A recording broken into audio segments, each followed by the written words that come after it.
Hello students. In our first part, we learned Mandela fought against the system of apartheid, a policy that separated the people according to their race, and for that he had to spend 30 years in jail. Finally, democratic elections were held in South Africa, and new government was formed after that. So the ceremonies took place an amphitheater, a building found by the Union Buildings in Pretoria, and the world leaders came to pay their respect to this new government. So, on the day of inauguration, he, along with the others, was sworn in, and he pledged to obey and uphold the constitution and to devote himself for the well-being of the republic and its people. He said to the assembled guests, what did he say? Let's read it. Today, all of us do, by our presence here, confer glory and hope to newborn liberty. आज हम सब अपनी मौजूदगी से confer glory, glory मतलब गौरव देना, प्रदान करना, होप उम्मीद, टू न्यूबॉर्न लिबर्टी, जो ये नई आज़ादी मिली है, इसको हम नई उम्मीद, नया गौरव हम प्रदान करते हैं। ये बात मंडेला पोडियम से गेस्ट जो मेहमान हैं या दुनिया को मतलब जो है देखते हुए ये बात बोल रहा है। Out of the experience of an extraordinary human disaster that lasted too long must be born a society of which all humanity will be proud.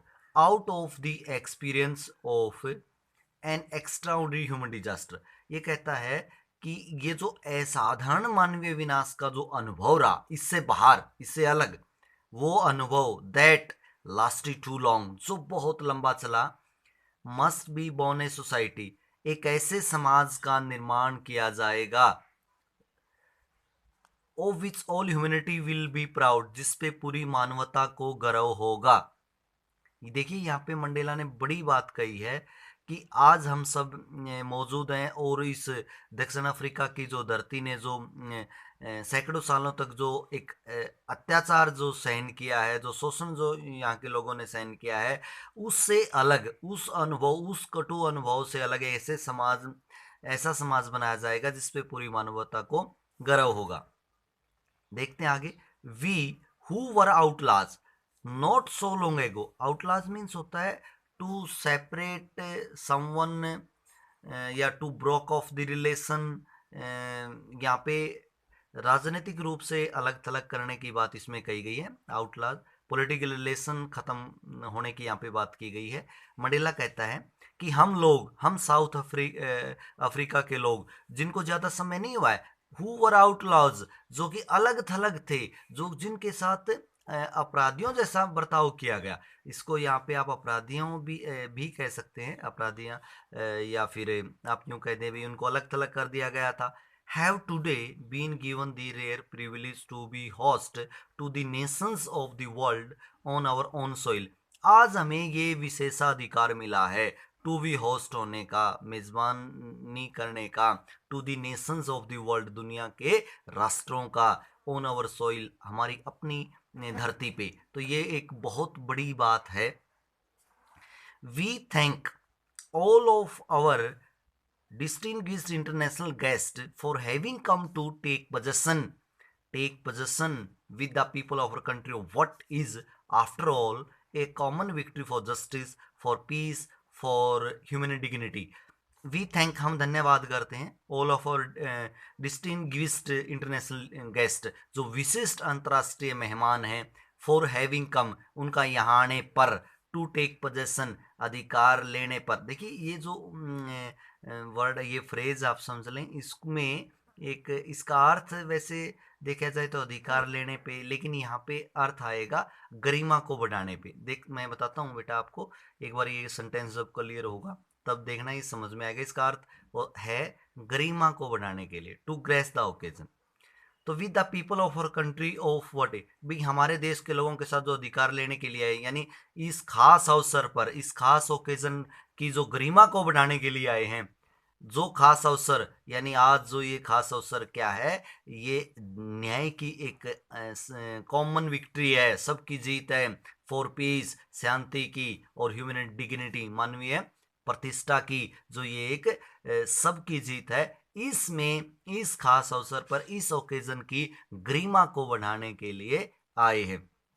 आगे देखिए, ये बात मंडेला ने बोली है जो यहां से यहां तक है।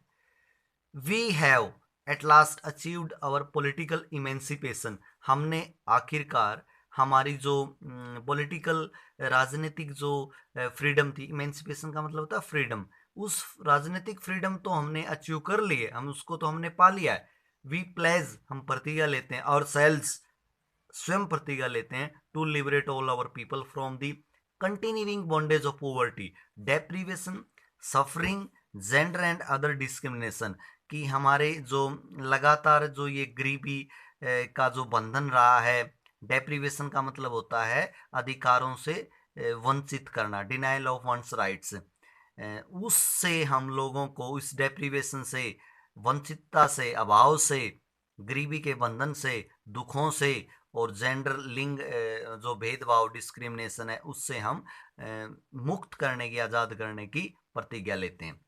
Never never and never cell it be that this beautiful land will again experience the operation of one by another.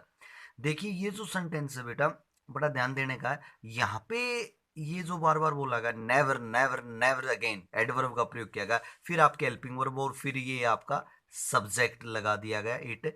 और इसके बाद आप देखोगे कहीं भी इसमें साइन ऑफ इंटेरोगेशन नहीं है, जबकि काम ये एक प्रकार से देखा जाए तो हेल्पिंग वर्ब अगर सब्जेक्ट से पहले आती है तो इंटेरोगेशन का काम करते हैं। लेकिन मैं आपको बता दूं, ऐसे जितने भी वाक्य होते हैं वहां पे इम्फेसिस दिया जाता है, जोर डालने की अगर बात कही जाती है, तब आप ऐसा कह सकते हैं कि कभी नहीं, कभी नहीं, कभी नहीं होगा इस सुंदर धरती पर ऐसा अनुभव, ऐसा कटु अनुभव, अत्याचार का अनुभव, वो अत्याचार जो पहले यहाँ पे एक दूसरे के प्रति किया गया था वो देखने को मिलेगा।